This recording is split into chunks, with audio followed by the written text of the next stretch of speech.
glass halfway to her lips, frozen in a moment that would shatter her entire world. The sound of laughter and conversation from the housewarming party faded into white noise as her eyes locked onto the silver-framed photograph sitting prominently on the white marble mantel. It was her husband. Trevor's face smiled back at her from the photo, his arm wrapped possessively around Simone's waist, his other hand resting on Simone's stomach in a gesture so intimate it made Naomi's skin crawl. They stood on a beach at sunset, Simone leaning back against Trevor's chest, both of them glowing with the kind of happiness that belonged in wedding announcements. The champagne glass slipped from Naomi's fingers, shattering on the hardwood floor. "Naomi, are you okay?" Simone appeared at her elbow, concern painted across her face, the same face that smiled in that photograph with Naomi's husband. Naomi couldn't speak. Her mind was racing backward through time, connecting dots she had deliberately ignored. Trevor's late nights at the office. The business trips to Miami, San Francisco, Dubai. The new cologne. The gym membership he suddenly cared about. The way he'd pull away when she tried to hold his hand. And Simone. Her best friend of 15 years. The woman who had been her maid of honor. Who came to family dinners. Who Trevor had insisted they hire as Naomi's personal assistant 3 years ago. "I'm so happy you could make it," Simone continued, oblivious or pretending to be. "I know you've been so busy with the company expansion." Naomi forced her eyes away from the photograph and looked at Simone. Really looked at her. The designer dress that cost more than most people made in a month. The diamond bracelet catching the light. The beach house itself, worth at least $3 million, sitting on prime California coastline. "The inheritance from your aunt," Naomi heard herself say, her voice sounding distant and hollow. "That's what you said paid for all this." Something flickered in Simone's eyes. Fear? Guilt? It vanished as quickly as it appeared. "Yes, Aunt Martha was very generous. I still can't believe it." Naomi nodded slowly. There had never been an Aunt Martha. She knew that now with sudden, crushing certainty. This house, those diamonds, that dress, they were all paid for with money stolen from her. Money given by Trevor, who had access to their joint accounts, who managed their investments, who she had trusted completely. "I need to use your restroom," Naomi said. "Of course, upstairs, second door on the right." Naomi walked carefully through the crowd of people, most of whom she recognized from her own social circles. Had they all known? Were they laughing at her behind her back? The billionaire tech founder who couldn't see what was happening in her own marriage? She locked herself in the bathroom and gripped the marble countertop, staring at her reflection. At 42, Naomi Crawford was still beautiful, her dark skin smooth, her black hair pulled back in an elegant twist. She had built a software company from nothing, turning it into a billion-dollar empire. She employed 3,000 people. She had been featured on magazine covers, interviewed on news programs, invited to speak at conferences around the world. And she hadn't noticed that her husband was having an affair with her best friend. Naomi pulled out her phone with shaking hands and texted her driver, "Bring the car around. Emergency." She splashed cold water on her face, fixed her lipstick and walked back downstairs. Trevor was supposed to meet her here after his meeting downtown. She couldn't be here when he arrived. She couldn't pretend everything was fine while standing in a house bought with her own money, staring at proof of his betrayal. "Simone," Naomi said, finding her in the kitchen. "I'm so sorry, but something's come up at the office. Crisis with the Tokyo launch. I have to go." "Oh no," and Trevor was on his way. "Should I tell him to meet you at home?" Naomi's smile felt like it might crack her face. "No, let him enjoy the party. I'll see him later." She made it to her car before the tears started. Her driver, Robert, who had worked for her family for 20 years, said nothing as he pulled away from the beach house. He simply raised the privacy screen and let her cry. As they drove through the city toward her mansion in the hills, Naomi's tears stopped. The grief hardened into something cold and sharp. She thought about everything she had given Trevor. She had paid for their wedding, bought their house, given him a position in her company that he wasn't qualified for. She had loved him completely, trusted him absolutely. And he had stolen from her, lied to her, made a fool of her with the one person she had called her best friend. By the time Robert pulled into her circular driveway, Naomi's hands had stopped shaking. She thanked him and walked into her house, a modern masterpiece of glass and steel overlooking the city lights. Trevor wouldn't be home for hours. She had time. Naomi went straight to his office, the room she rarely entered, respecting his privacy. She pulled open desk drawers, finding them mostly empty. She checked the filing cabinet, locked. She knew where he kept the key, had seen him retrieve it countless times. Behind the bookshelf, taped to the back of his college diploma. The cabinet held burner phones. 3 of them. Naomi powered one on, her heart hammering. The messages were all to one number, saved as S. The text went back 2 years. Intimate messages. Photos. Plans to meet at hotels. Discussions about money. About waiting for the inheritance to clear before they made their move. Her grandmother's inheritance. The $200 million that was supposed to transfer to Naomi next month after the estate finished probate. They had been waiting for that money, planning to take it from her. Naomi carefully photographed everything with her own phone. She found a folder containing financial documents, loans taken out against her properties with her forged signature, bank statements showing transfers from their joint accounts to an offshore account. This wasn't just an affair. This was systematic theft. She put everything back exactly as she had found it, locked the cabinet, returned the key. Trevor would never know she had been here. Naomi went to her own office and made a call to Harrison Blake, her family's attorney. "Harrison, I need you at my house first thing tomorrow morning. It's urgent. And I need the name of the best private investigator in the state." After she hung up, Naomi walked to the floor-to-ceiling windows and looked out at the city she had conquered. She had built an empire from nothing but intelligence and determination. She had survived her parents' deaths, her grandmother's illness, and every business challenge thrown her way. She would survive this too. But Trevor and Simone wouldn't survive what was coming for them. Naomi slept in the guest room that night, claiming a headache when Trevor finally came home at midnight, smelling of expensive wine and Simone's perfume. She heard him moving through the house, checking his office, satisfying himself that nothing was disturbed. Morning came bright and cold. Naomi was already dressed in her black Armani suit when Trevor stumbled into the kitchen at 7. "Morning," he mumbled, reaching for the coffee she had made. "Sorry about last night. The party ran late." "No problem." Naomi's voice was steady. "How was it?" "Good. Simone's place is really nice. That inheritance really paid off for her." He met her eyes and Naomi saw the lie there, smooth and practiced. How many times had he looked at her like this while hiding the truth? "I'm glad for her," Naomi said. "She's been such a good friend." Trevor smiled and kissed her cheek.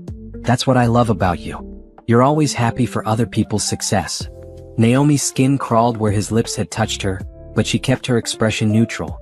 "I have meetings all day. I'll probably be home late." "Same here. Budget review with the investors." He left first and Naomi watched his car disappear down the driveway. Then she grabbed her phone and called her office. "Julia, clear my schedule for today. Family emergency. I'll be working from home on confidential matters." Harrison Blake arrived at 9 sharp, carrying his leather briefcase and wearing the same concerned expression he'd had when Naomi's parents had died 15 years ago. "Tell me everything," he said. Naomi laid it all out. The photograph. The phones. The financial documents. The offshore account. Harrison took notes, his jaw tightening with each revelation. "This is serious, Naomi. We're talking fraud, forgery, embezzlement. These are criminal charges." "I know. And you want to pursue them?" Naomi met his eyes. "I want them to pay for everything they've done." Harrison nodded. "Then we need to be strategic. No confrontations yet. We build an airtight case first. I'll bring in Patricia Moore. She's the best investigator in the state. She'll document everything. Then we secure your assets, protect your company, and make sure Trevor can't touch anything else." "How long will it take?" "A few weeks if we move fast.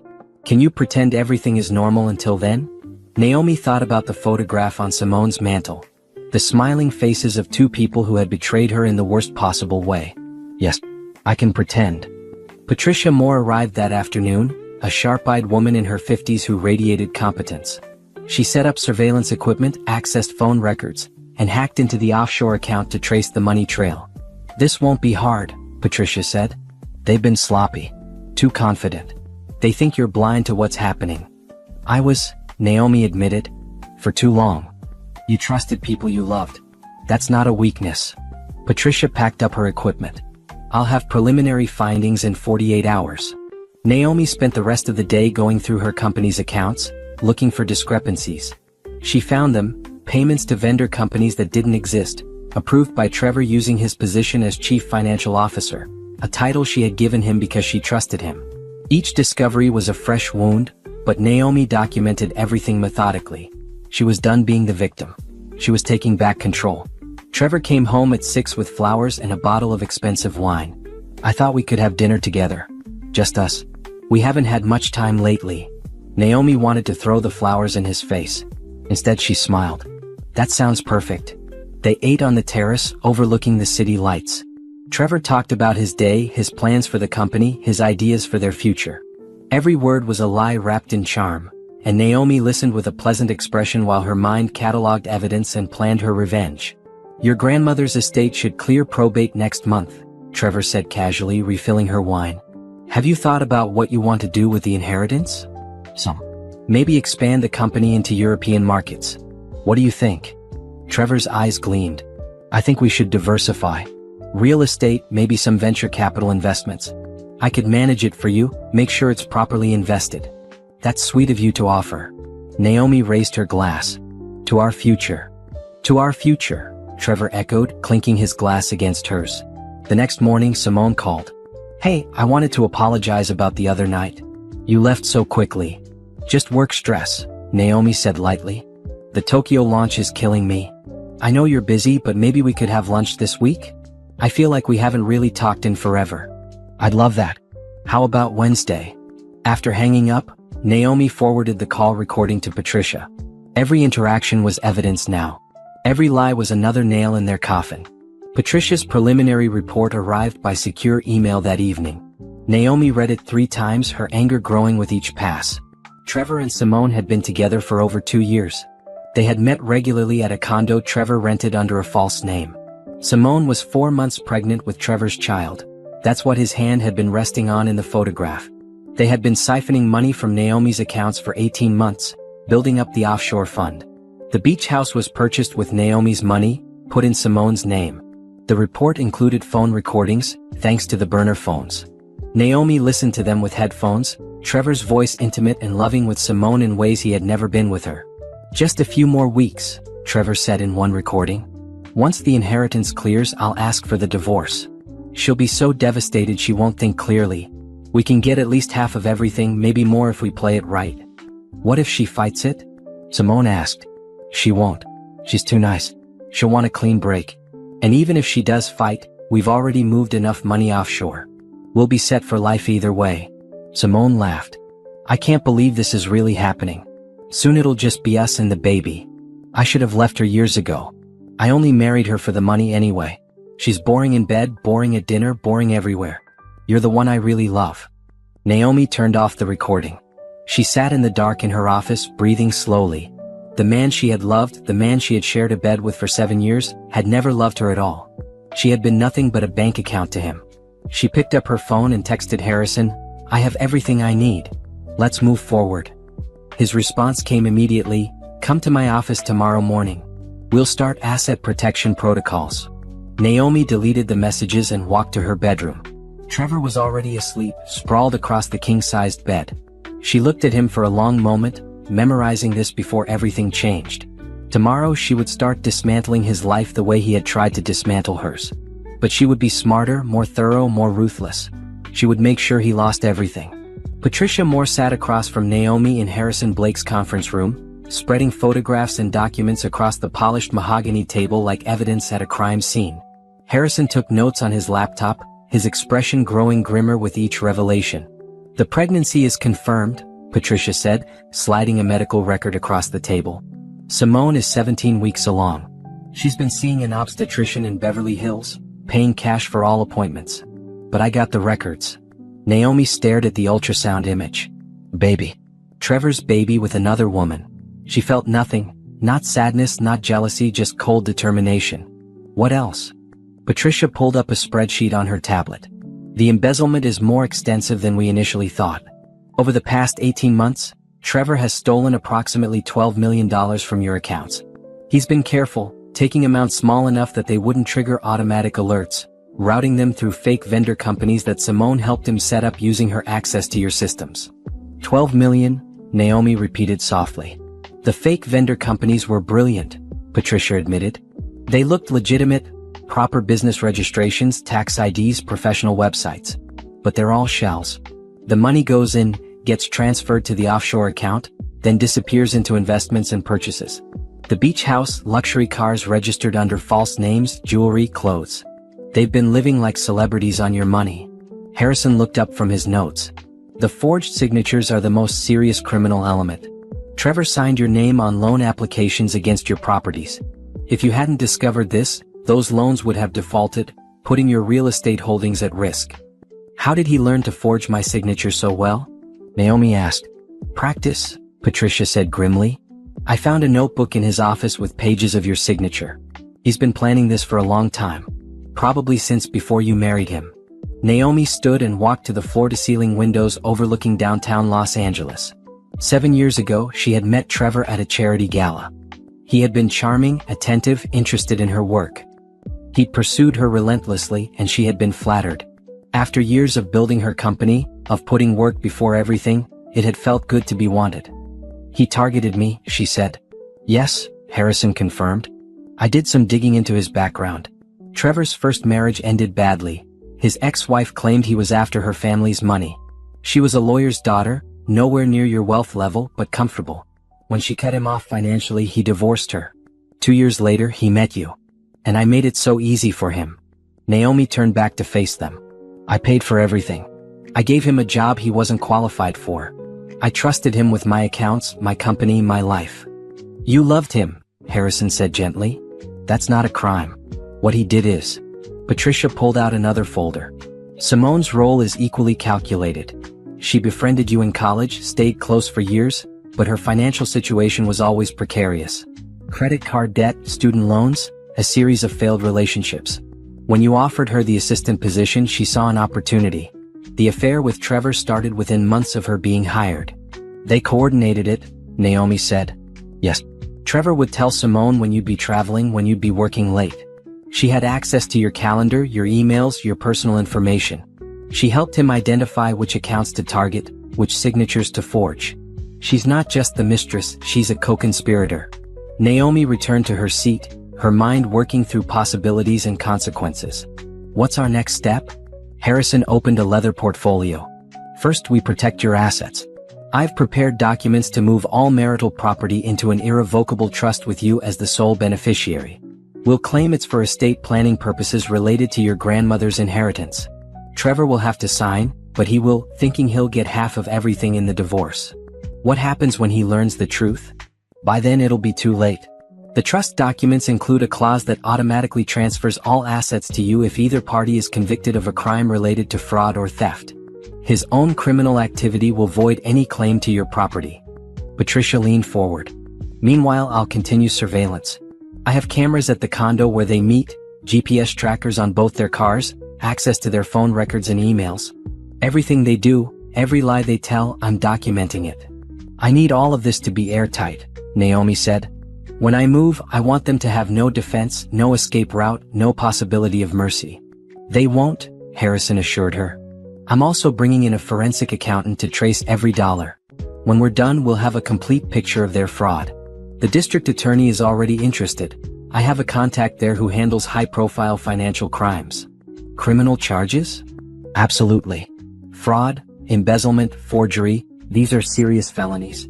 Trevor could face up to 15 years in federal prison. Simone, as an accomplice, could get 10 years. Naomi imagined Trevor in prison, his charming smile wasted on concrete walls. She imagined Simone in an orange jumpsuit instead of designer clothes.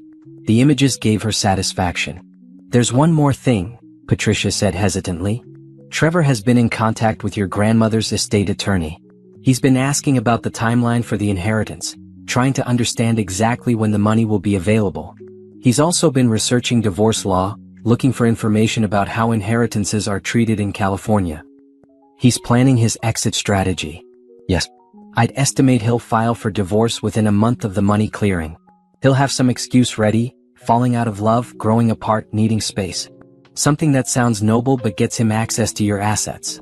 Naomi pulled out her phone and looked at her calendar. My grandmother's estate clears probate in 3 weeks. $200 million. And Trevor knows it, Harrison said. He's probably counting down the days.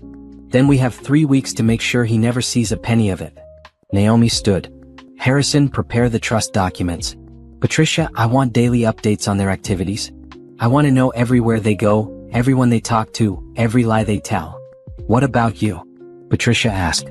This is a lot to carry while pretending everything is normal.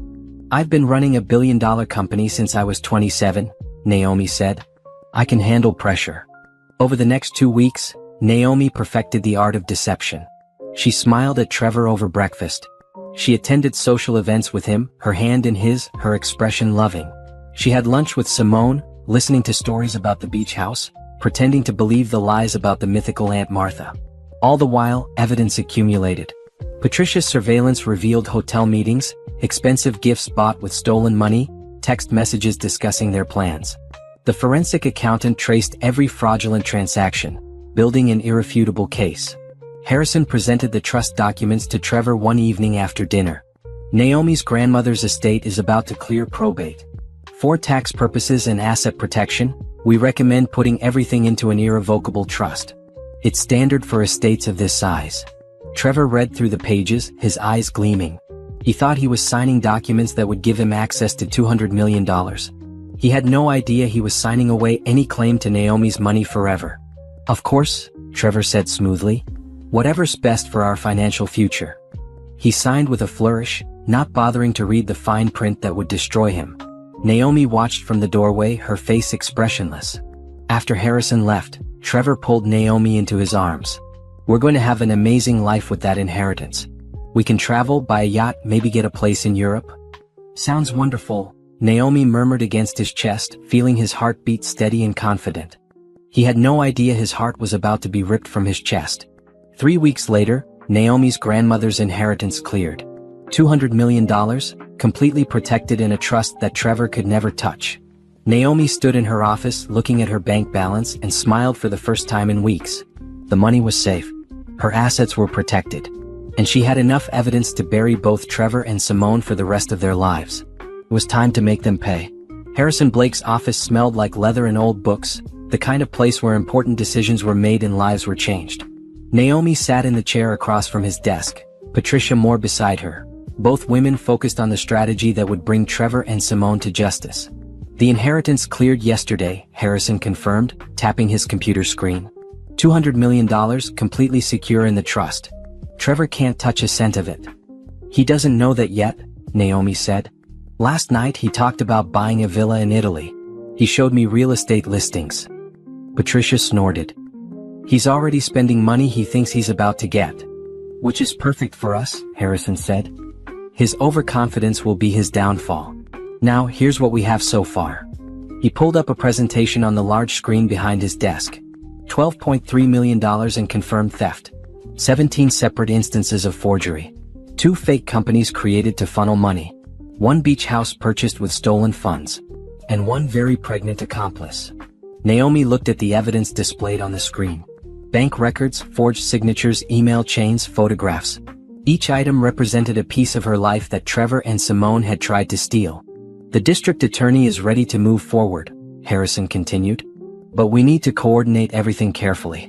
Criminal charges, civil suits, and divorce proceedings all need to happen simultaneously. We can't give them time to hide assets or destroy evidence. What's the timeline? Naomi asked. 2 weeks. We need that much time to ensure every document is perfect. Every piece of evidence is admissible in court. Patricia is still gathering surveillance footage that will prove their ongoing conspiracy. Patricia opened her laptop. Last night, I recorded a conversation between Trevor and Simone at the condo. They were discussing exactly how much money they think they'll get when Trevor files for divorce. They're planning to ask for $40 million in the settlement, figuring you'll negotiate down to $20 million just to avoid a messy court battle. They think I'm weak, Naomi said quietly. They think you're kind, Harrison corrected. There's a difference. They've mistaken your generosity for stupidity. Naomi stood and walked to the window looking out at the city. I want them to feel safe right up until the moment their world ends. I want them to think they've won. We can arrange that, Patricia said. In fact, I suggest we help their confidence along. Naomi, you should start acting worried about your marriage. Let Trevor think you're suspecting something but not quite sure. Make him and Simone think they need to accelerate their timeline.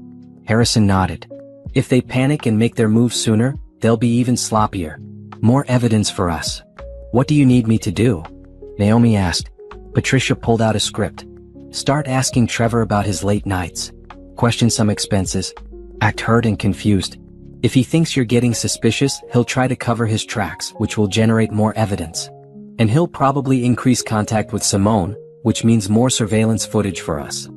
Meanwhile, Harrison added, I'll have one of my associates leak information to Trevor's lawyer friend, Jeffrey Stanton. Nothing concrete, just hints that you're concerned about the marriage. Trevor will hear about it and think he's running out of time. Psychological warfare, Naomi said. Exactly. We control the battlefield. We control the timeline. We control the information they receive. By the time we're ready to strike, they'll be off balance and desperate.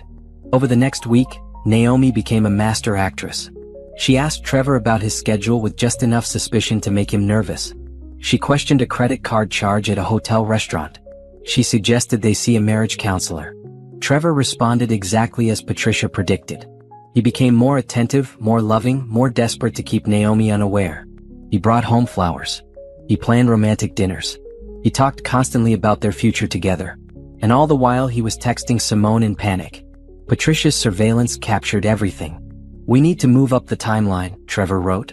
She's getting suspicious. We should do it next month instead of waiting. Are you sure? Simone responded. What if she fights the divorce? She won't. She's too emotional. She'll just want it over with. What about the money? Already taken care of. I've been moving it all week. Another $2 million in the offshore account.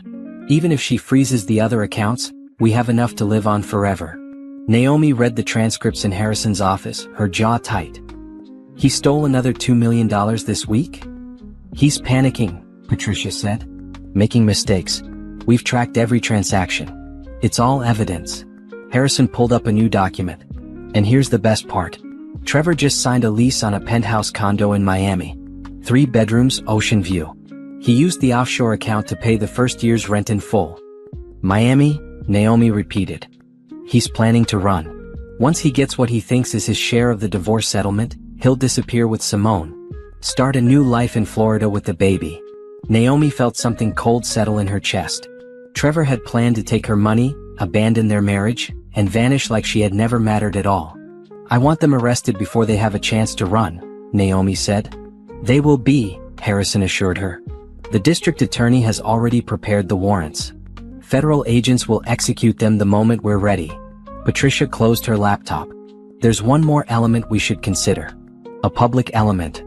What do you mean? Trevor and Simone have been living off your reputation. Your name, your company, your social standing. When this goes public and you'll have control of the narrative. We should think about how you want to reveal their crimes. Naomi thought about the photograph on Simone's mantle. The smiling faces of 2 people who thought they had gotten away with betraying her. I want everyone to know what they did. I want there to be no doubt, no possibility of them playing the victim or claiming I'm vindictive. A public confrontation? Harrison asked. No. Something better. Naomi pulled out her phone and looked at her calendar. Our anniversary is in 2 weeks. We always have a party, invite everyone we know. Let's do it again this year. Make it bigger than ever. Invite business associates, friends, family.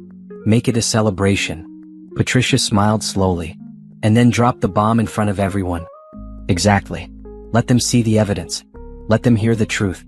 Let Trevor and Simone face immediate consequences with nowhere to hide. Harrison leaned back in his chair. It's risky. Trevor could get violent.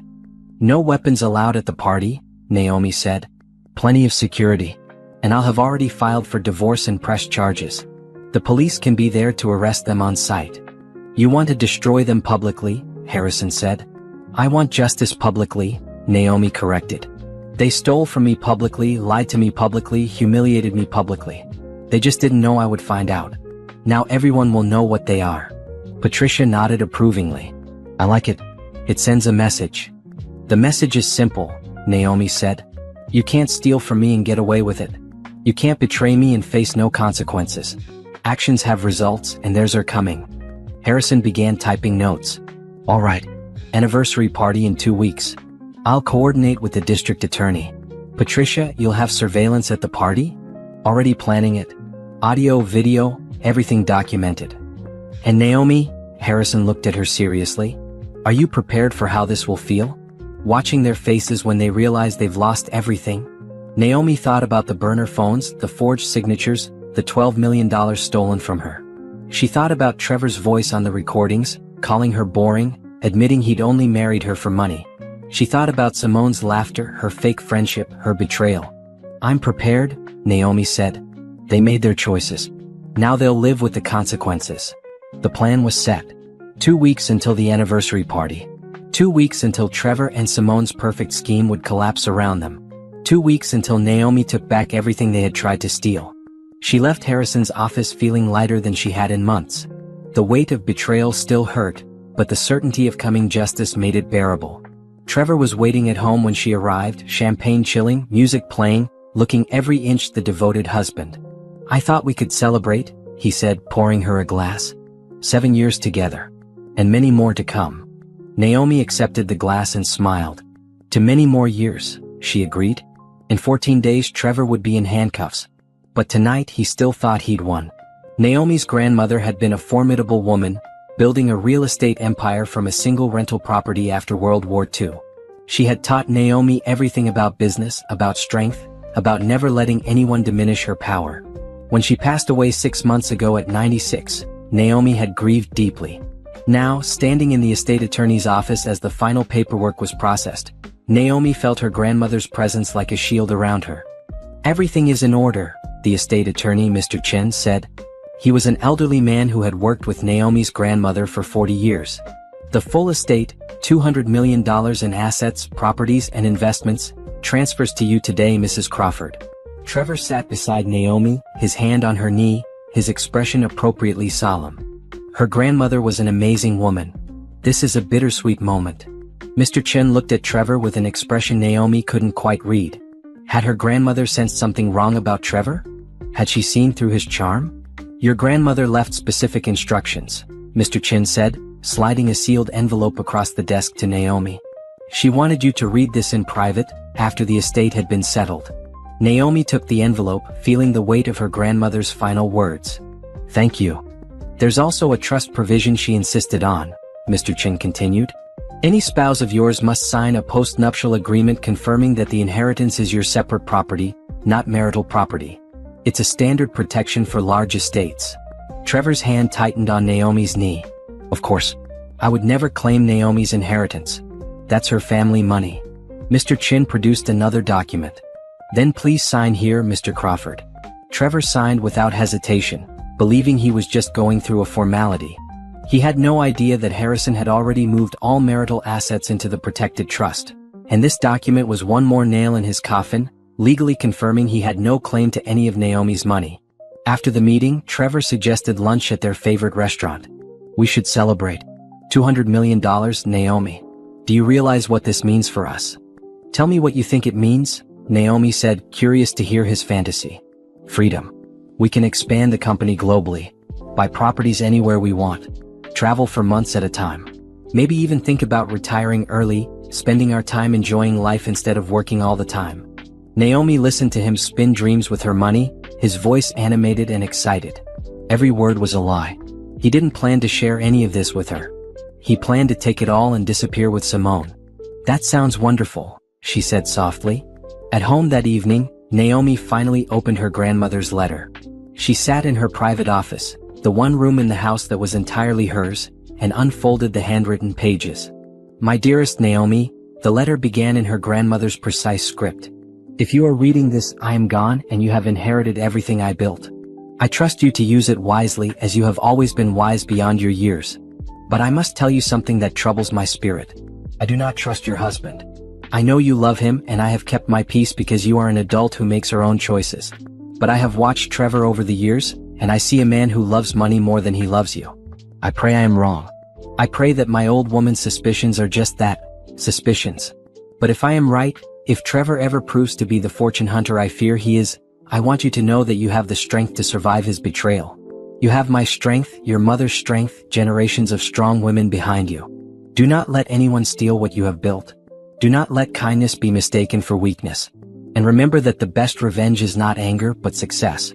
Build something so great that those who betrayed you become footnotes in your story. I love you, my dear girl. You were always my greatest achievement. With all my love, grandmother." Naomi read the letter 3 times, tears streaming down her face. Her grandmother had known. She had seen through Trevor's charm to the greed beneath. And even dying, even in her final words, she had been trying to protect Naomi. "I hear you, grandmother," Naomi whispered to the empty room. "And I'm doing exactly what you taught me to do. I'm protecting what's mine, and I'm making sure they pay for what they've done." She carefully folded the letter and placed it in her safe. Then she called Harrison. "The inheritance is final," she said. Trevor signed the post-nuptial agreement. "Everything is protected." "Good. The anniversary party is in 10 days. Are you ready?" "More ready than I've ever been." The next week was a blur of activity. Trevor became almost manic with excitement about the inheritance. He brought home travel brochures for Italy and France. He talked about buying a yacht. He suggested they look at properties in the Hamptons. And all the while, his phone buzzed constantly with messages from Simone. Patricia's surveillance captured their increasing desperation. Trevor and Simone met almost daily now, discussing their plans, counting their imagined money, shopping for furniture for the Miami penthouse. "I can't believe it's finally happening," Simone said in one recorded conversation. 7 years of playing her assistant, and it's all about to pay off. "You've been patient," Trevor replied. "We both have. But in 2 weeks, we'll ask for the divorce, get the settlement, and be on a plane to Miami before she knows what hit her." "What if she fights it?" "She won't. I'll make it seem like it's mutual, like we just grew apart. She'll be sad but reasonable. That's who she is." "I almost feel bad for her," Simone said. "Don't. She has plenty of money. She'll be fine. We're just taking what we deserve for putting up with her all these years." Naomi listened to the recording in Harrison's office, her face impassive. "They think they deserve my money. They're criminals," Harrison said flatly. "And in 10 days they'll be in custody." The anniversary party invitations went out, elegant cream cards with gold lettering. "Join us in celebrating 7 years of marriage," they read. Naomi had invited 200 people. Business associates, family friends, Trevor's parents, Simone and her family, everyone who knew them. "It's going to be quite a party," Trevor said, admiring the invitations. "Maybe we should use it to announce our big plans for the future." "What plans?" Naomi asked innocently. "Oh, just some ideas I have for expanding the company with the inheritance money. We can discuss it after the party." After the party, Trevor would be under arrest. But Naomi just smiled and nodded. Simone called that afternoon. "The anniversary party is going to be amazing. I can't wait. Should I bring anything?" "Just yourself," Naomi said. "It wouldn't be the same without my best friend there." The words tasted like poison, but Naomi delivered them sweetly. Simone had no idea she was being invited to her own exposure. 3 days before the party, Harrison confirmed that everything was in place. "The district attorney has the warrants. Federal agents will be stationed outside your house. I've hired additional security for the party itself. When you give the signal, they'll move in." "What's the signal?" "Whatever you want it to be." Naomi thought for a moment. "I'll say, I think it's time we told everyone the truth. That's when they arrest them." "You're sure about this?" "Once we start, there's no going back." "There was no going back the moment I saw that photograph," Naomi said. "I'm sure." The night before the party, Trevor tried to be romantic. He lit candles, played soft music, brought Naomi wine. "Tomorrow is special," he said. 7 years together. "I know we've had some rough patches lately, but I love you, Naomi. I really do." Naomi looked at him and saw a stranger. The man she thought she had married had never existed. This was just a con artist who had gotten very good at his role. "I love you too," she lied, because tomorrow it wouldn't matter anymore. Trevor fell asleep early, exhausted from party preparations. Naomi stayed awake, watching the city lights through their bedroom window. Tomorrow her life would change forever. Tomorrow she would expose the betrayal and reclaim her power. Tomorrow Trevor and Simone would learn that some people you should never cross. And one of those people was Naomi Crawford. The anniversary party was perfect. White roses everywhere, champagne flowing, a string quartet playing classical music on the terrace. 200 guests, an elegant evening where mingled through the mansion, admiring the view, congratulating Naomi and Trevor on 7 years of marriage. Naomi wore a midnight blue gown that made her skin glow, her hair swept up in an elegant twist. She moved through the crowd with grace, accepting congratulations, introducing business associates, playing the role of happy wife one final time. Trevor was in his element, charming everyone, his arm around Naomi's waist, talking about their future together. He looked handsome in his tuxedo, every inch the successful businessman married to a billionaire. Simone arrived fashionably late, wearing a designer dress that Naomi recognized from a boutique in Beverly Hills. Paid for with stolen money, no doubt. Her baby bump was just starting to show, hidden under the flowing fabric. Congratulations, Simone said, hugging Naomi. 7 years. That's amazing. Thank you for being here, Naomi replied. It means so much to have my best friend celebrate with us. Simone smiled, completely unsuspecting. She mingled with the guests, accepted compliments on her dress, chatted with Trevor's parents about wedding memories they had fabricated together. Harrison Blake stood near the door, looking like just another guest. Patricia Moore was somewhere in the house with her surveillance team, recording everything. Federal agents waited outside in unmarked cars, ready to move on Naomi's signal. At 8 o'clock, Naomi stepped onto the small stage the party planners had set up for speeches. She tapped her champagne glass with a fork, and the crowd gradually quieted, turning to face her. Thank you all for coming tonight, Naomi began, her voice steady and clear. 7 years ago, I married Trevor, and I thought I had found my partner for life. Someone who loved me for who I was, not what I had. Trevor smiled at her from the crowd, raising his glass. Tonight, I want to talk about truth, Naomi continued. About trust. About what happens when the people closest to you betray that trust in the worst possible way. Trevor's smile faltered. A few guests looked confused. Trevor, could you come up here, please? And Simone, you too. Simone looked at Trevor, alarm flickering across her face. Trevor climbed the steps to the stage, still maintaining his composure. What's going on, honey? I thought we should tell everyone our news, Naomi said. You and Simone have been keeping such a big secret. The crowd murmured.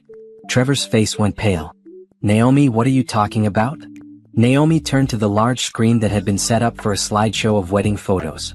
Instead, it flickered to life, showing bank records, dates and amounts highlighted in red. You've stolen $12 million from me over the past 18 months. Gasps rippled through the crowd. Trevor's parents stared at the screen in shock. Simone tried to move toward the door, but security personnel blocked her exit. That's not true, Trevor said, his voice shaking. Naomi, you're upset about something, but... Here are the forged signatures, Naomi continued, clicking to the next slide. Her signature, repeated dozens of times, next to Trevor's practiced forgeries. You took out loans against my properties, created fake companies to funnel my money into offshore accounts. Trevor's mother made a strangled sound. His father's face was stone. And Simone, Naomi turned to her former friend who was crying now, mascara running down her face. You helped him.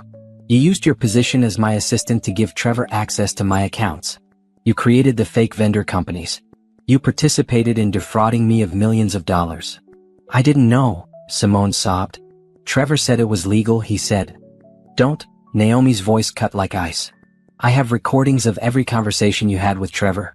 I have surveillance footage of you at the beach house you bought with my money. I have your text messages planning how much money you'd get when Trevor divorced me. The crowd was completely silent now, shocked faces staring at Trevor and Simone.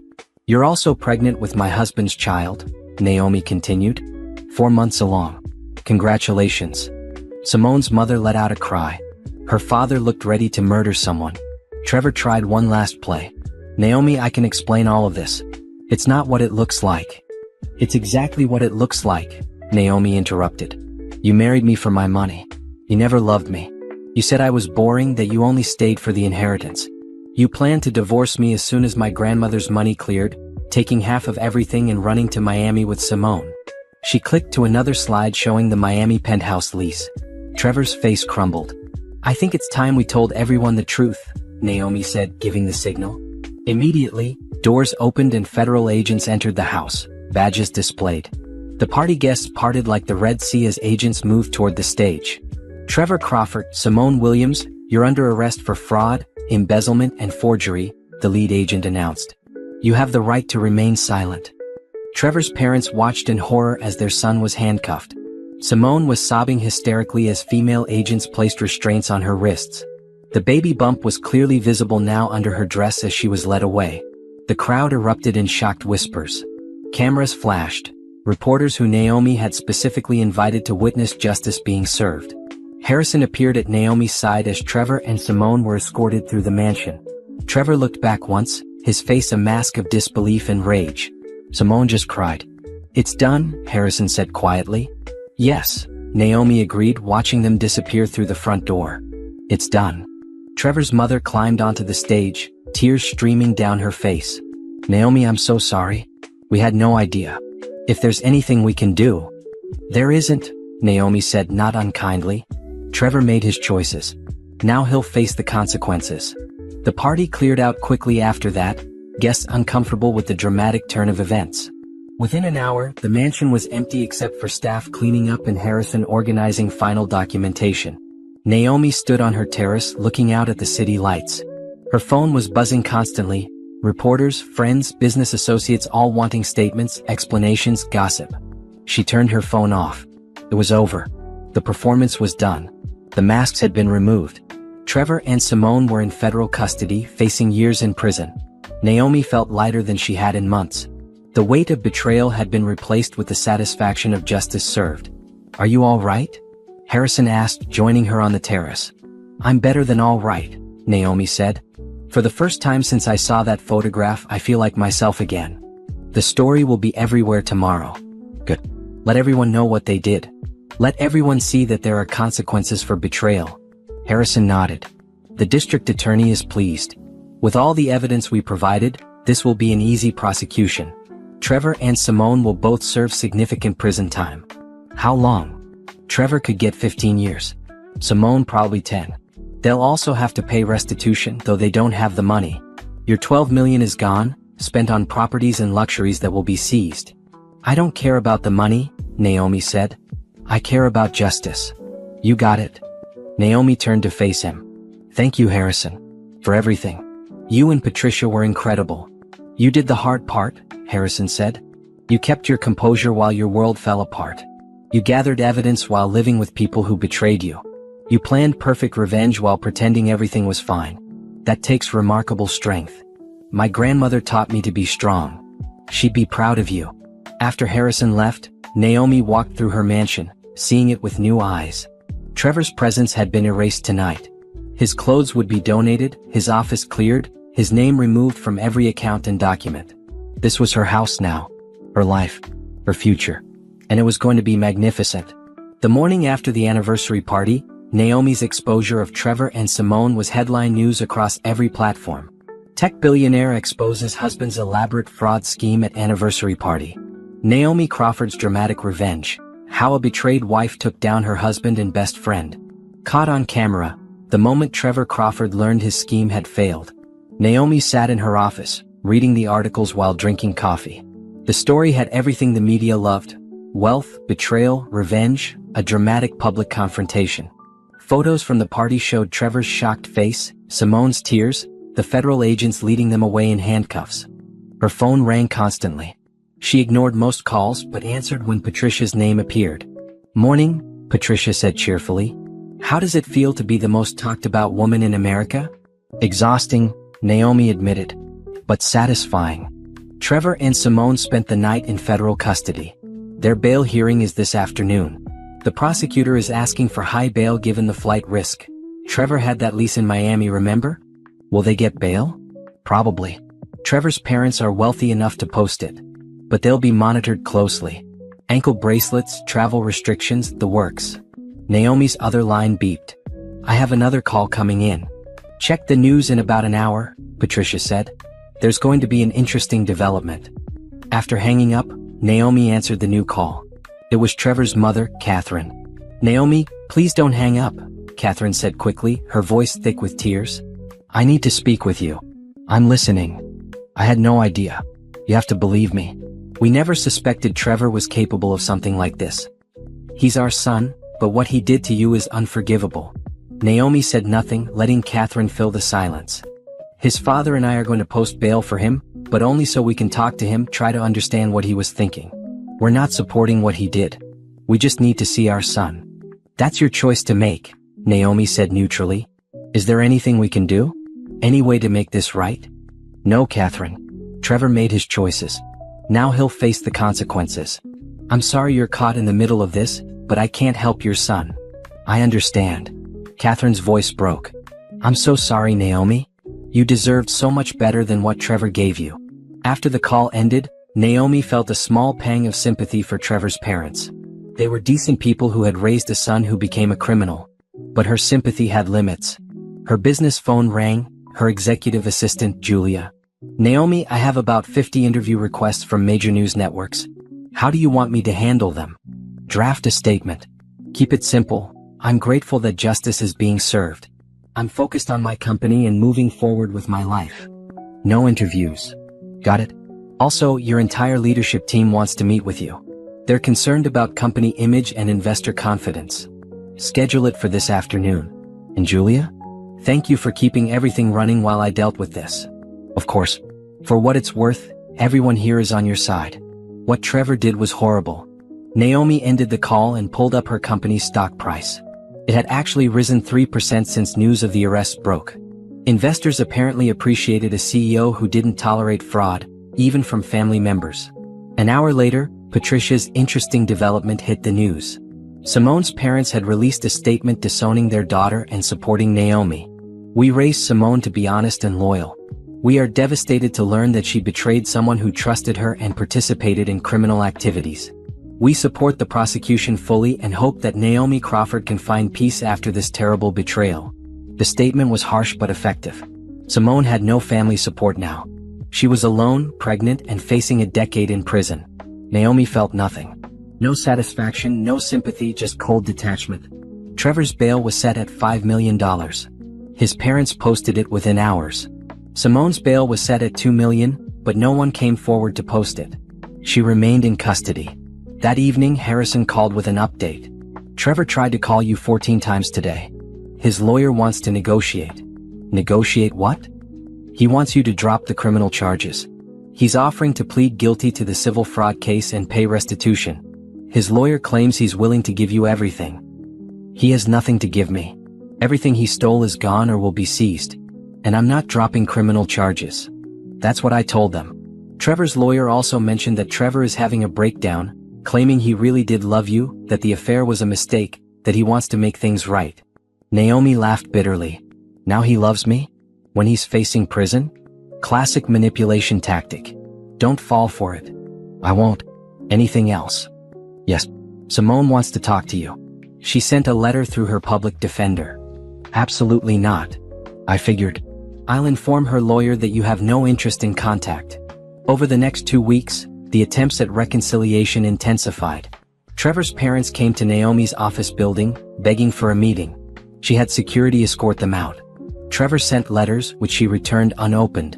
His lawyer filed motions asking for the charges to be reduced, claiming emotional distress and mental health issues. The prosecutor fought every motion. Friends who had known both Trevor and Naomi reached out, trying to understand what had happened. Naomi was polite but firm. Trevor had committed crimes, evidence was overwhelming, and she was moving forward. The preliminary hearings began.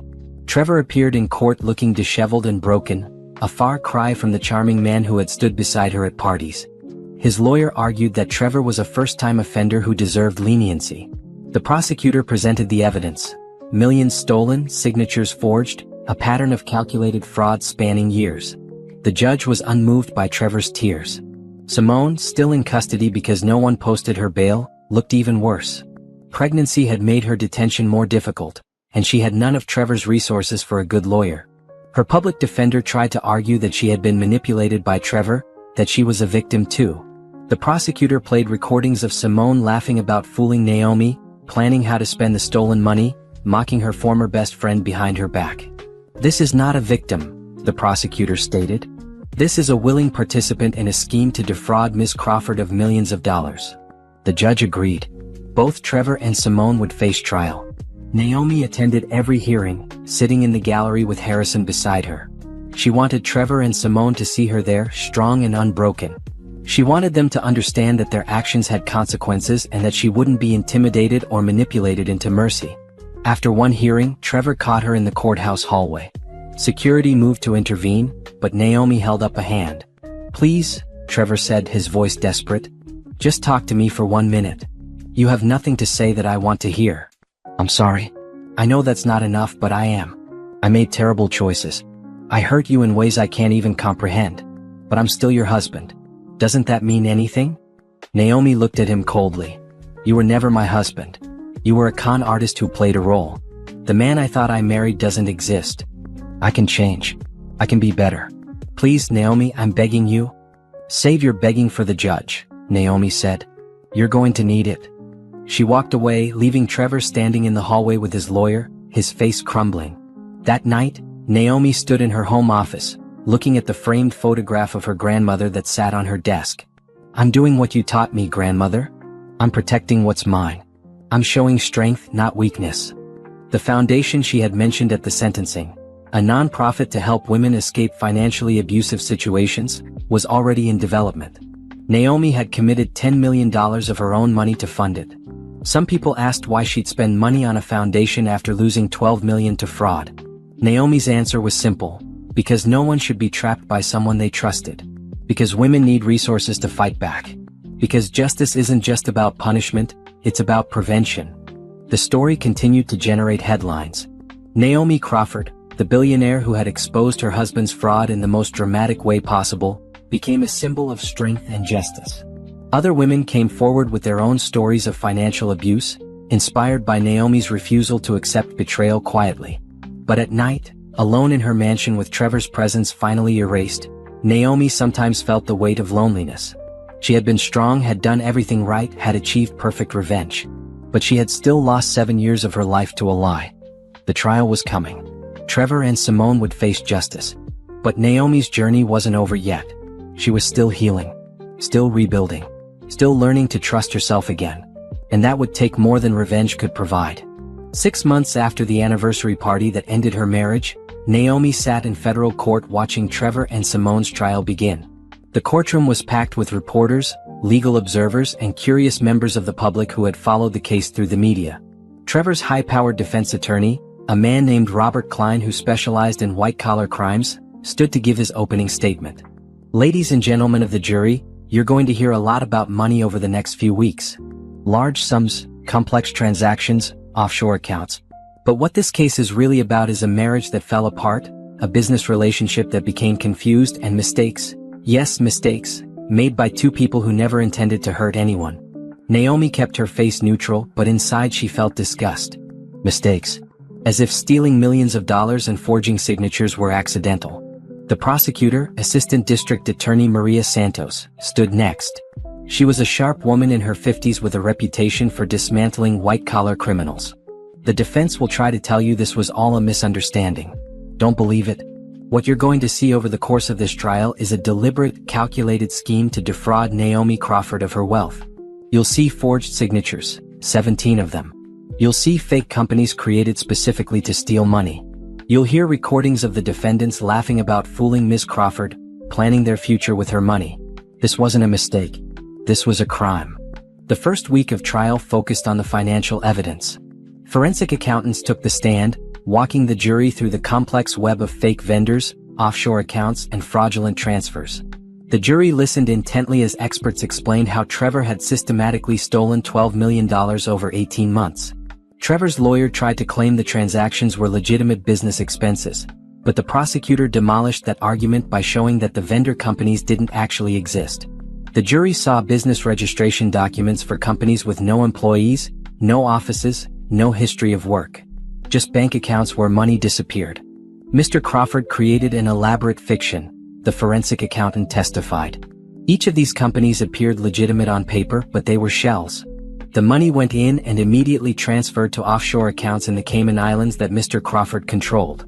When Trevor's lawyer cross-examined, trying to suggest Naomi had known about and approved these transactions, the prosecutor objected immediately. The judge sustained it. The second week brought the forged signatures into focus. A handwriting expert testified, showing side-by-side comparisons of Naomi's real signature and Trevor's forgeries. "The forgeries are quite good," the expert admitted. Mr. Crawford clearly practiced extensively. But there are subtle differences in pressure, angle, and stroke order that prove these are not authentic signatures. The prosecutor then entered into evidence the notebook Patricia had found in Trevor's office. Pages and pages of Naomi's signature, practiced over and over like a student learning to write. Mr. Crawford didn't accidentally sign his wife's name, Maria Santos told the jury. He systematically taught himself to forge it so he could steal from her. Trevor's lawyer argued that married couples often sign for each other, that this was a normal part of their relationship. But when Naomi took the stand, she destroyed that defense. "Did you ever give your husband permission to sign your name?" the prosecutor asked.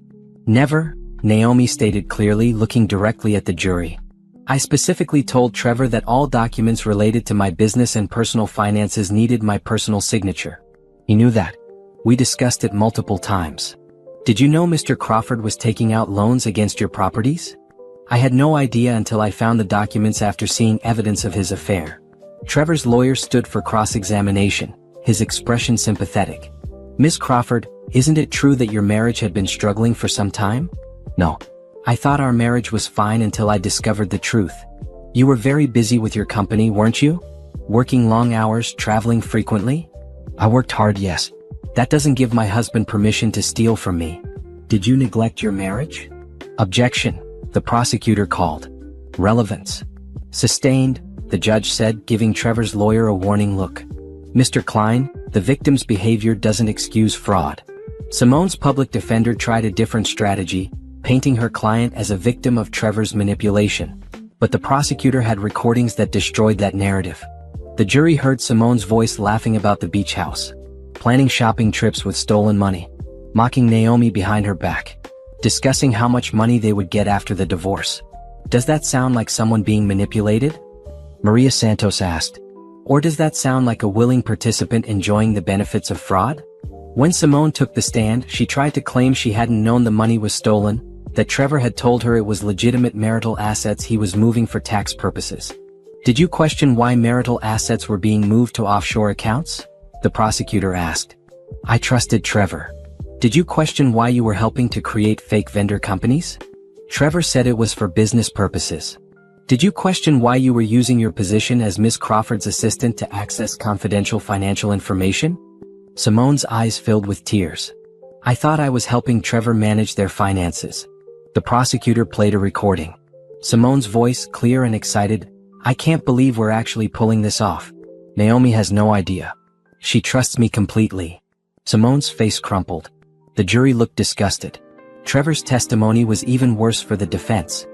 He tried to claim he had loved Naomi, that the affair with Simone had been a moment of weakness, that he had planned to pay all the money back. "When were you planning to pay it back?" the prosecutor asked. "Before or after you divorced Miss Crawford and moved to Miami?" I hadn't thought that far ahead." "Really?" "Because we have a lease for a Miami penthouse in your name. We have text messages discussing your new life in Florida. We have emails to real estate agents looking at properties. That sounds like someone who thought pretty far ahead." Trevor's lawyer tried to argue that his client was having a mental health crisis, that he hadn't been thinking clearly. But the prosecutor showed that Trevor had been methodical and careful, covering his tracks, creating elaborate fictions, planning years ahead. "This is not mental illness," Maria Santos told the jury in her closing argument. "This is greed. Pure, calculated greed." Trevor Crawford saw Naomi Crawford's wealth as an opportunity. He pursued her, married her, gained her trust, and then systematically robbed her. And Simone Williams, Miss Crawford's supposed best friend, helped him do it. They stole millions. They forged signatures. They created fake companies. They lied every single day for years. And when Miss Crawford's grandmother died, leaving her $200 million, they saw the ultimate prize. They planned to take that money and disappear, leaving Miss Crawford with nothing but betrayal. She turned to look at Trevor and Simone. These defendants gambled that Miss Crawford would never find out. They gambled that even if she did, she'd be too kind to prosecute them. They gambled wrong. Trevor's lawyer made one final plea. "My client made mistakes. He let greed overcome his better judgment. But he's not a career criminal. He's a man who got in over his head and made terrible choices. He deserves a chance to make things right." The jury deliberated for 6 hours. When they returned, their faces were serious. "On the count of fraud in the first degree, how do you find?" "Guilty." "On the count of embezzlement?" "Guilty." "On the count of forgery?" "Guilty." The jury found Trevor guilty on all 17 counts. Simone was found guilty on 14 counts. The jury gave her slight leniency on a few charges where her direct involvement was harder to prove, but she was still facing serious prison time. Trevor's face went white. His parents, sitting in the gallery, held each other and cried. Simone sobbed, her hands protective over her now visible pregnancy. Naomi sat still, feeling the weight of justice settle over the courtroom. It was done. They had been found guilty. The jury had seen through every lie and excuse. Outside the courthouse, reporters swarmed. Naomi stood at the microphone with Harrison beside her. "Justice has been served today," she said simply. "I want to thank the prosecutors, the jury, and everyone who worked to bring the truth to light. I also want to say to anyone who has been betrayed or defrauded by someone they trusted, you have the right to fight back. You have the right to demand justice. Don't let anyone make you feel guilty for protecting yourself." "Miss Crawford, do you have any sympathy for your former husband?" a reporter called out. Naomi looked directly at the camera. "I have sympathy for the man I thought I married. But that man never existed. Trevor Crawford is a criminal who stole from me, lied to me, and tried to destroy me financially. He made his choices. Now he'll live with the consequences." "What about Simone Williams?" "The same applies. She betrayed a 15-year friendship. She helped Trevor steal from me. She participated willingly in fraud. She's not a victim. She's a criminal." "What's next for you?" "I'm moving forward with my life. I'm running my company, building my foundation to help women escape financial abuse, and focusing on the future. Trevor and Simone are my past. They'll stay there." As Naomi walked to her car, she felt lighter than she had in months. The trial was over. The guilty verdicts had been delivered. All that remained was sentencing. And then, finally, she could close this chapter of her life forever. The sentencing hearing took place on a cold morning in February, 8 months after the anniversary party that had exposed Trevor and Simone's crimes. Naomi arrived at the courthouse early, wearing a black suit that projected strength and professionalism. The courtroom filled quickly. Reporters, legal observers, Trevor's parents, and Simone's mother, who looked years older than she had at the trial. Simone herself was now 8 months pregnant, her belly prominent under her prison jumpsuit. She had given birth, and custody would happen within weeks, and the baby would be placed with Simone's mother while Simone served her sentence. Trevor looked thinner, his expensive suits replaced with standard courtroom attire. His lawyer had filed motion after motion asking for leniency, but the judge had denied most of them. This was the end of the road. Judge Ellen Morrison took her seat at the bench, her expression stern. She had presided over the entire trial and had made it clear she didn't appreciate criminals who preyed on people who trusted them. "We're here for sentencing in the matter of United States versus Trevor Crawford and Simone Williams," Judge Morrison began. "Both defendants have been found guilty on multiple counts of fraud, embezzlement, and forgery. Before I pronounce sentence, I'll hear from the victims and the defendants. Miss Crawford, would you like to make a statement?" Naomi stood, walking to the podium. She had prepared these words carefully, wanting to express the full impact of Trevor and Simone's betrayal. "Your Honor, when I married Trevor Crawford 7 years ago, I thought I had found a partner. Someone who loved me for who I was, not what I had. I was wrong. Trevor never loved me. He saw me as an opportunity, a bank account to exploit. He spent years stealing from me, lying to me, and planning to abandon me once he had taken enough." Naomi's voice was steady, but emotion flickered beneath the surface. "Simone Williams was my best friend for 15 years. I trusted her with my personal life, my business, my deepest secrets.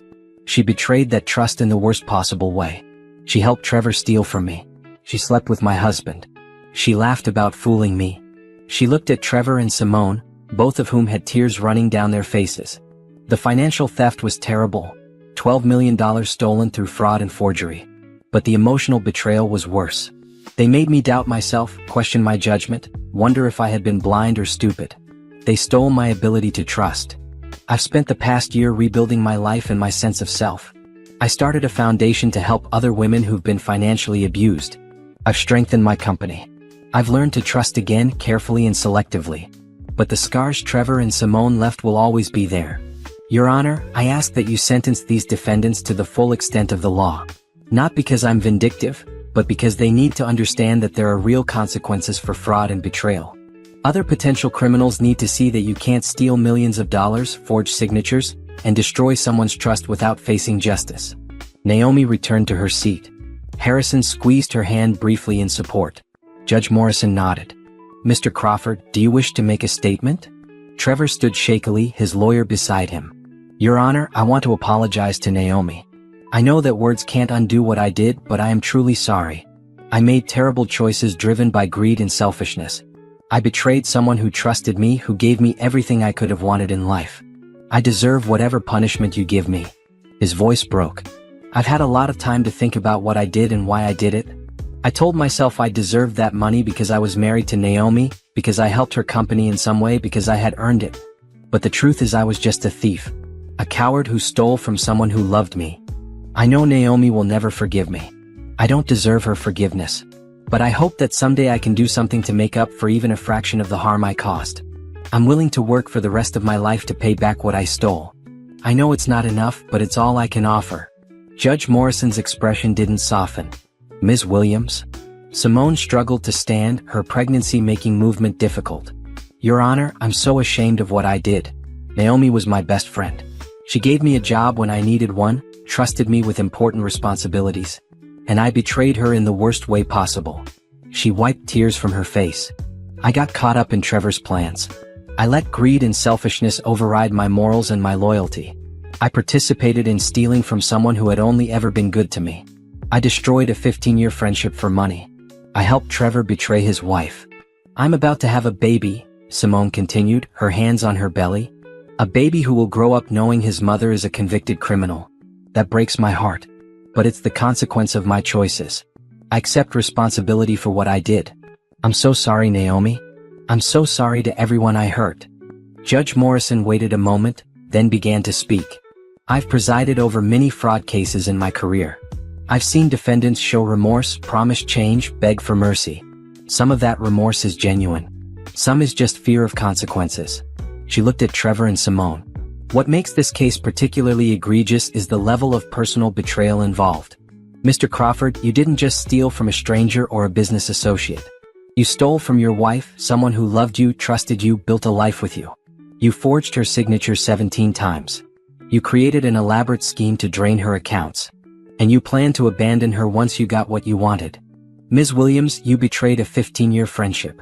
You used your position as Ms. Crawford's assistant to facilitate fraud. You participated willingly in this scheme, enjoying the stolen money while pretending to be a loyal friend. Judge Morrison picked up the sentencing documents.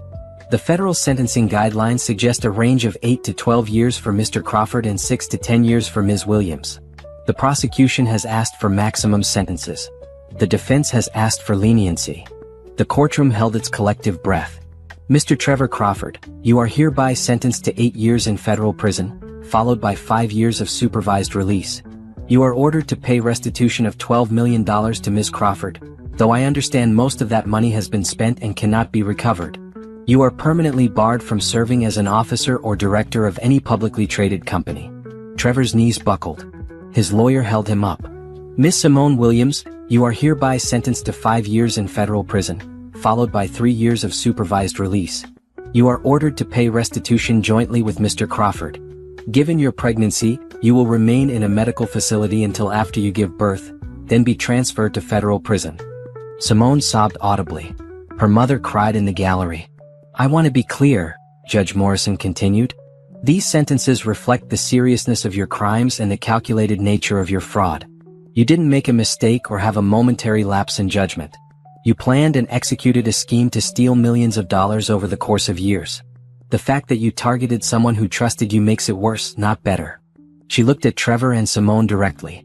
I hope you use your time in prison to genuinely reflect on your actions and become better people. But whether you do or not, you will serve your sentences fully. There is no early release for fraud. There is no pardon for betrayal. You made choices and now you face consequences. Court is adjourned. The gavel struck and it was done. Trevor and Simone were led away by federal marshals. Trevor looked back at his parents, mouthing, I'm sorry. Simone just cried, her hands still protective over her pregnant belly. Trevor's mother tried to approach Naomi as people filed out of the courtroom. Naomi, please. Harrison stepped between them. Mrs. Crawford has nothing more to say. Please respect her boundaries. Outside the courthouse, Naomi faced the cameras one final time. Justice has been served today. Trevor Crawford will spend 8 years in federal prison. Simone Williams will spend 5 years. They will pay restitution, though the money they stole is mostly gone. But the important thing is that they've been held accountable for their crimes. How do you feel? A reporter called. I feel relief, Naomi said honestly. This chapter of my life is over. I can finally move forward without looking over my shoulder, without wondering if I'll face more betrayal. The legal system worked. Truth won. Do you think 8 years is enough? I think it's appropriate. Trevor and Simone will lose years of their lives, just as I lost years to their lies. They'll have time to think about what they did and why they did it. Whether they use that time productively is up to them. What's next for you? I'm focusing on my company, my foundation, and my life. I'm not defined by what Trevor and Simone did to me. I'm defined by how I responded, with strength, with justice, and with determination to help others who face similar betrayals. As Naomi walked to her car, she felt a chapter closing. The trial was over. Sentencing was complete. Trevor and Simone would spend years behind bars thinking about their choices. And Naomi? She was free. Finally, completely free to build whatever life she wanted, unburdened by lies and betrayal. She drove home to her mansion, now fully redecorated and bearing no trace of Trevor. It was her space now, filled with things she chose, reflecting her taste and her life. That evening, she opened a bottle of expensive wine and toasted her grandmother's photo. I did what you taught me, grandmother. I was strong. I got justice. And I'm still standing.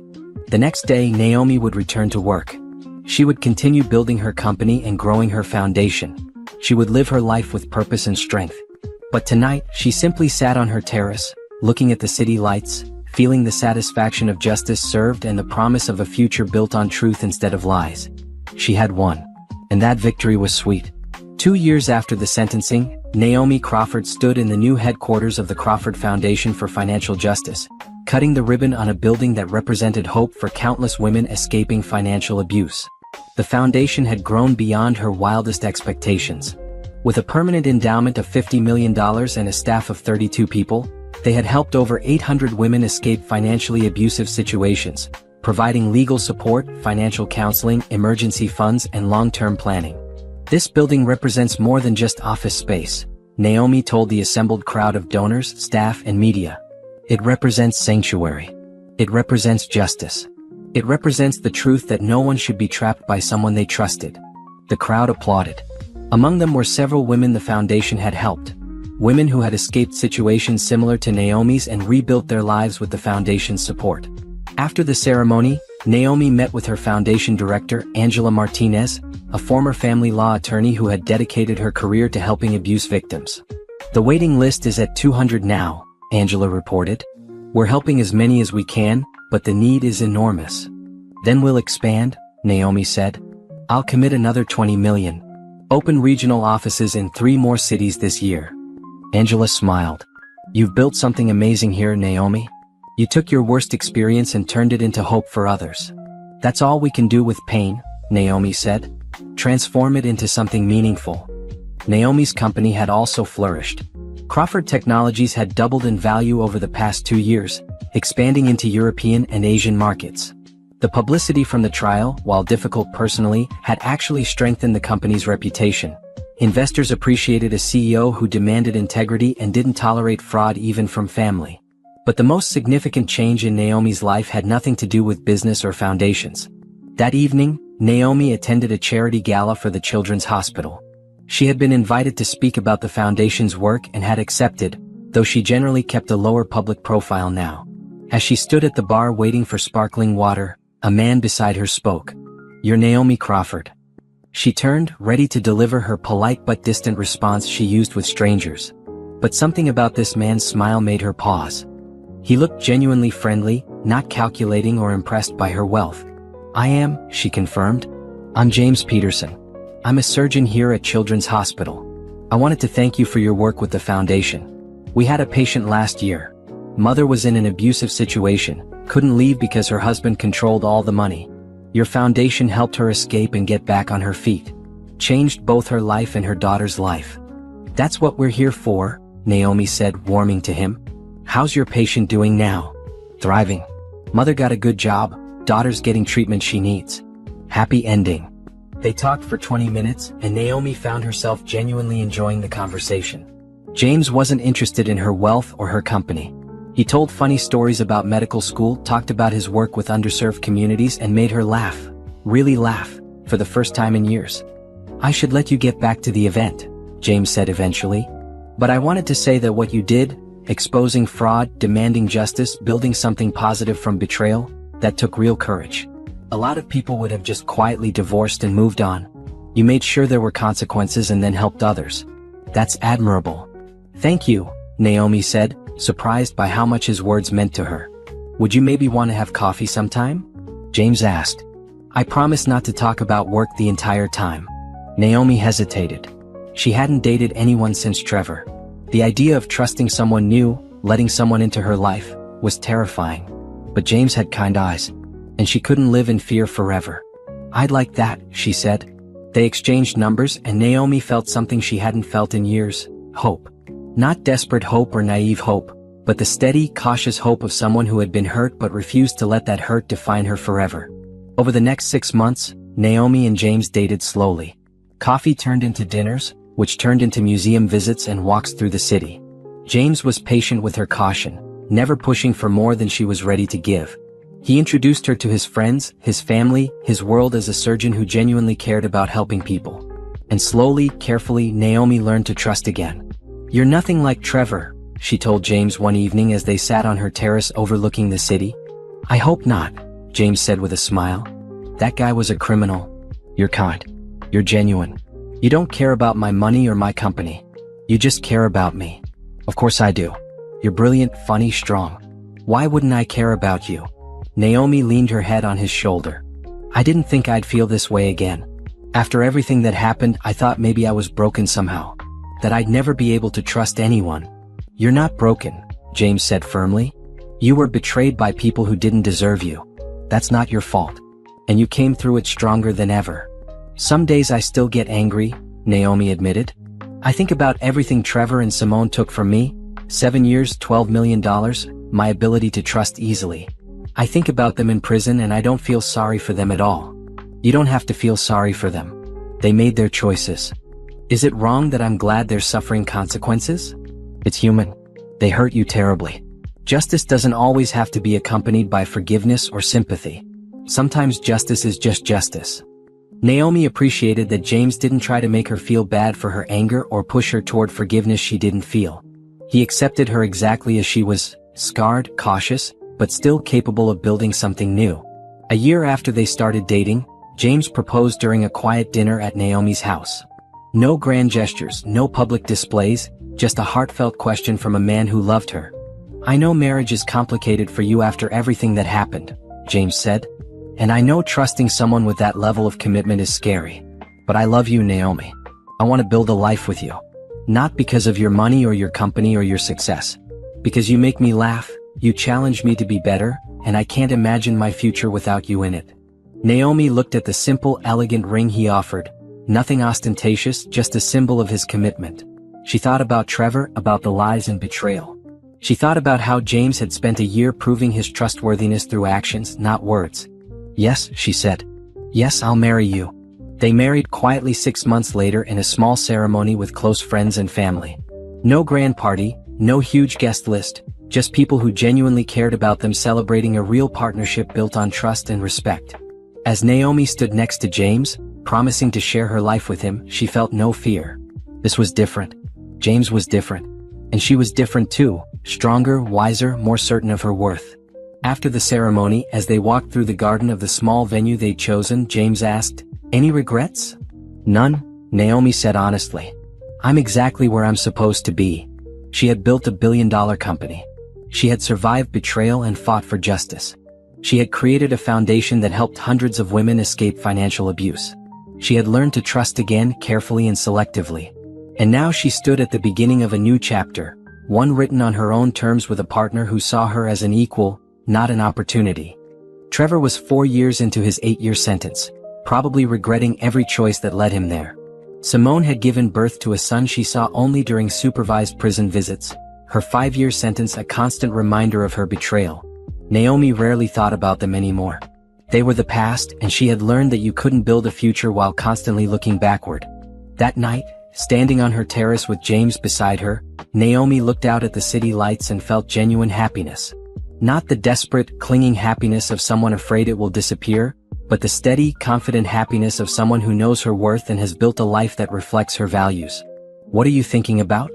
James asked. "About how I survived," Naomi said. "About how I turned the worst betrayal of my life into something meaningful. About how I'm standing here now, stronger than I've ever been, with someone who actually deserves my trust." "You did all that yourself," James reminded her. "You fought back. You demanded justice. You built the foundation. You learned to trust again. I just got lucky enough to be here to witness it."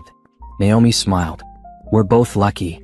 As they stood together looking at the city, Naomi silently thanked her grandmother for the lessons that had carried her through the darkness.